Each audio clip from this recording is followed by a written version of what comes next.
तुलसीदास जी के पास एक व्यक्ति बैठे थे और वो कुछ लिख रहे थे।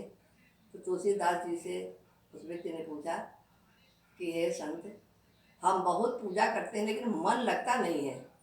बहुत प्रयास करते हैं, कभी मन लगता है कभी नहीं लगता, तो क्या करें? पूजा करने से कोई लाभ मिलेगा नहीं, जब मन ही नहीं लगता है तो पूजा हम क्यों करें? तो तुलसीदास जी मुस्कुराए। उन्होंने उन्होंने कहा, एक दोहा बोला उन्होंने, ये मैंने इस बोर्ड में भी लिख दिया है।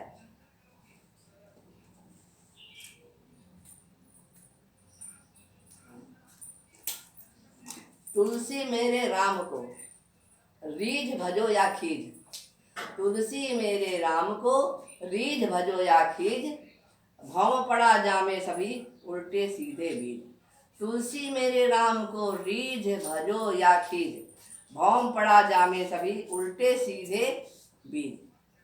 उन्होंने इसका अर्थ बताया कि सुनो, जब किसान बीज बोता है खेत में तो वो ये नहीं देखता है कि बीज उल्टा पड़ रहा है कि सीधा पड़ रहा है। वो सीधा सीधा जैसा पाता है उसे बोता चला जाता है। लेकिन जब बीज अंकुरित होता है तो सीधा सीधा अंकुरित होता है। उसने जैसे भी डाला लेकिन अंकुरित होके वो सीधा हो जाता है। तो इसलिए ये मान के चलो कि तुम रीझ के चाहे प्रेम से चाहे भगवान का नाम लो और चाहे उल्टा सीधा लो, बेमन लो, लेकिन फल तो उसको प्राप्त ही होगा। तो ये मत समझो केवल परमात्मा का नाम लो, परमात्मा का नाम लेना ही बहुत बड़ी बात है।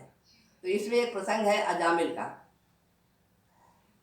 अजामिल बहुत ही विद्वान, श्रेष्ठ, ज्ञानी, संस्कारी, नैतिक गुणों से परिपूर्ण ब्राह्मण थे।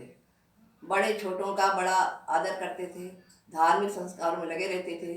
अपने पिता के धार्मिक कार्य करते थे तो उनके धार्मिक कार्य में पूरा सहयोग देते थे। बड़ों का आदर करते थे, छोटों को प्यार करते थे, यथोचित सम्मान व्यवहार वो करते थे। लेकिन एक समय की बात है कि वो लकड़ी लेने जंगल गए, क्योंकि उनके पिताजी को यज्ञ करना था, तो यज्ञ की लकड़ी लेने के लिए वो जंगल में गए। और संयोग की बात थी कि वहीं से एक वर्षा जा रहे थे। वर्षा की निगाह अजामिल पे पड़ गई। वो चूँकि तरुण थे, सुंदर भी थे, तो उसने जो है वर्षा ने उनको मोह जाल में उनको फंसा दिया। और वो ऐसा फंसे कि उनको समझ में नहीं आया, उनकी बुद्धि भ्रष्ट हो गई और उनको समझ में नहीं आया। वो घर आए, वो उसी का ध्यान करते रहे, रात दिन किसी चीज पूजा में मन नहीं लग रहा था, उसी वर्षा का ही ध्यान करते रहे। और आखिरकार दूसरे दिन माता पिता को, पत्नी को छोड़ के और उसी के घर में चले गए। बस वहीं से वो पाप कर्म शुरू हो गए, पापगामी हो गए। इसका कारण ये भी है कि पिछले जन्म के कुछ कुसंस्कार अवश्य रहे होंगे, जो ये भोगने के लिए, ये उनको समय बिताने के लिए ये करना पड़ा। इतने विद्वान ज्ञानी होने के बाद भी उनको ऐसा करना पड़ा, तो ये पिछले जन्म के कुसंस्कारों का परिणाम ही है। और वो वर्षा के ही घर में रहने लगे, वर्षा के घर में रहने लगे, अनैतिक काम करने लगे। उसकी सारी इच्छाओं को पूरा करने के लिए तरह तरह के गलत कार्य करके उसके लिए धन इकट्ठा करने लगे, जुआ खेलने लगे और चोरी करने लगे। जैसे ही भी धन, जिस तरह की धन इकट्ठा हो आए, उसकी इच्छाओं की पूर्ति हो, ऐसे करते करते काफ़ी समय बीत गया और वैश्या के 10 पुत्र हुए। 10 पुत्र में सबसे छोटा पुत्र, जिसका नाम उन्होंने नारायण रखा, वो नारायण को बहुत प्यार करते थे, बहुत चाहते थे, और दिन भर नारायण नारायण पुत्र नारायण कहकर ही बुलाते रहते थे। अब वृद्धावस्था आ गई, काल भी आ गया, काल आ गया, दो यमराज आ गए। अब काल इतना भयानक था, इतना भयानक था कि इतना डर गए उस काल से कि डर की वजह से वो बस चिल्लाने लगे, नारायण बेटा नारायण बचाओ, नारायण नारायण बेटा बचाओ, नारायण। अब नारायण की, भगवान नारायण आवाज पहुंची कि मुझे कौन पुकार रहा है। उन्होंने कुछ भी नहीं सुना और नारायण वहां पे पधार गए।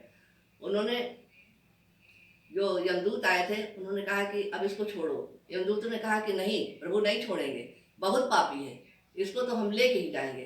तो उन्होंने कहा कि नहीं, इसने मुझको अंतिम समय कैसे भी लिया हो, पाप कर्म किया है लेकिन अंतिम समय मेरा नाम लिया है, तो उन्होंने कहा कि अरे नाम आपका कहाँ लिया है, नाम तो अपने बच्चे का ले रहे थे। तो उन्होंने कहा इससे कुछ नहीं होता है, मेरा नाम उसने पुकारा, बहुत ही दुखी मन से करुणा से पुकारा, तो मुझको आना पड़ा। तो अब तुम लोग यहाँ से जाओ, इसको मुक्ति का द्वार खुल गया है, मैं इसको मुक्ति दूंगा। तो कहने का अर्थ ये है कि अजामिल ऐसे व्यक्ति को, पापी व्यक्ति को अंत समय नारायण के, जबकि पूरे जीवन भर पाप कर्म करता रहा और अंत समय नारायण का नाम लिया, चाहे रीझ के लिया हो या खींच के लिया हो या अनजाने में लिया हो, लेकिन लिया तो परमात्मा का नाम, तो उसको कितना बड़ा फल मिला, मुक्ति मिली। इसलिए कहने का अर्थ यह है कि ईश्वर का नाम लेते रहना चाहिए, फल तो अवश्य मिलेगा, जैसे भी मिले फल अवश्य मिलेगा। जय श्री राम।